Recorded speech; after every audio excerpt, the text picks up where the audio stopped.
Barbero na, artist pa. Ganyan ang dobleng propesyon ng isang 30 anyos na lalaki mula North Caloocan. Ang kakaiba pa, mismong ang mga ginupit na buhok ng customer niya ang gamit niya sa paggawa ng obra.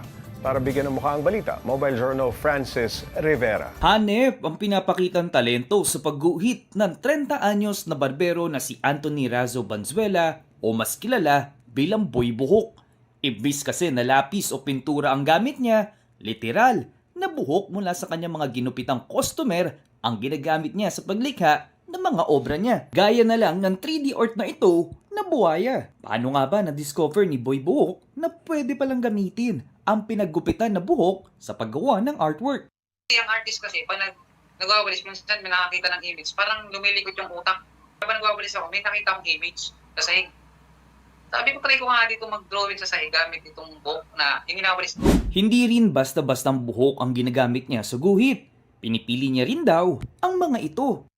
Kailangan po makapal. Pangalawa, kailangan mahaba. Kasi pag nabagsak dito sa sahig, hindi ko na po siya ginagamit kasi madumi na. Kailangan, kinukuha ko siya yung nasa taas pa lang. Kumbaga, sasabihin ko siya ng kamay. Para hindi po siya madumihan. Pag nakuha ko na yung mahaba ng buhok na, doon ko lang siya gugupit-gupitin. Yung pinong-pinong po talaga yun. Tumatanggap din ng komisyon si Anthony. Kada obra, inaabot daw ng 1 o 2 araw ang pagbuo. Isa naman sa pinakamalaking artwork niya ay ang portrait ng kanyang nanay na inabot ng 2 buwan. Yung sa nanay ko po kasi, ang gamit po kasi doon, buhok ko po, tapos buhok namin magkakapatid, tapos buhok na nanay ko.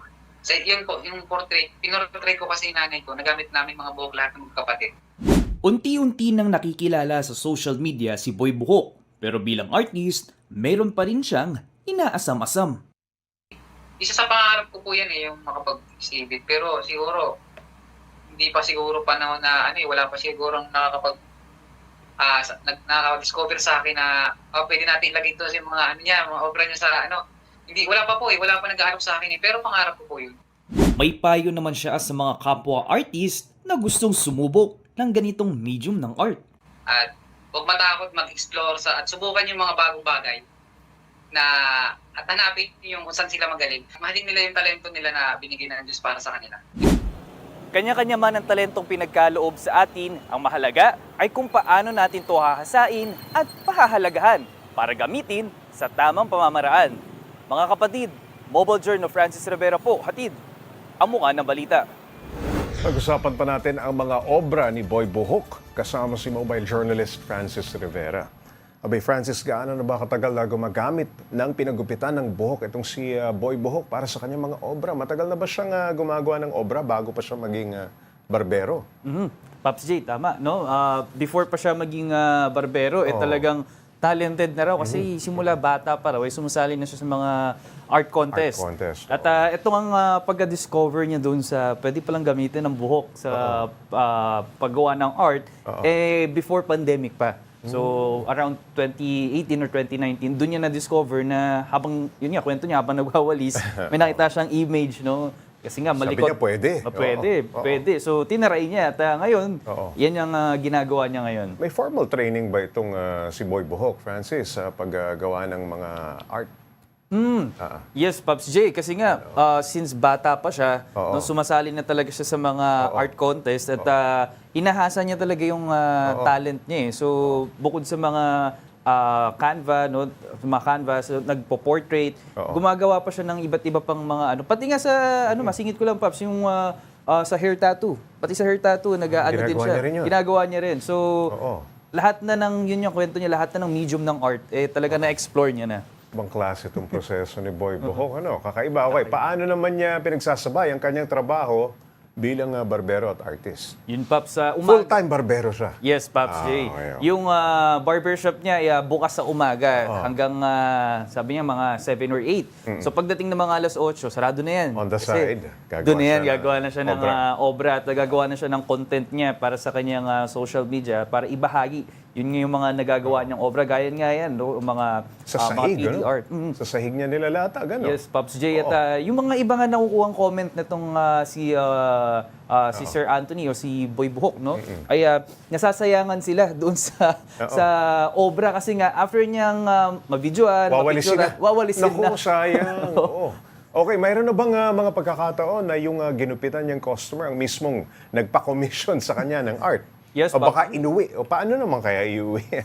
Oo. Hindi, meron naman yun na nilalagay niya sa Canva, yun yung matrabaho. Kasi nga, sa glue, di ba, i-glue niya yun, tapos dahan-dahan niyang bubudburin yun.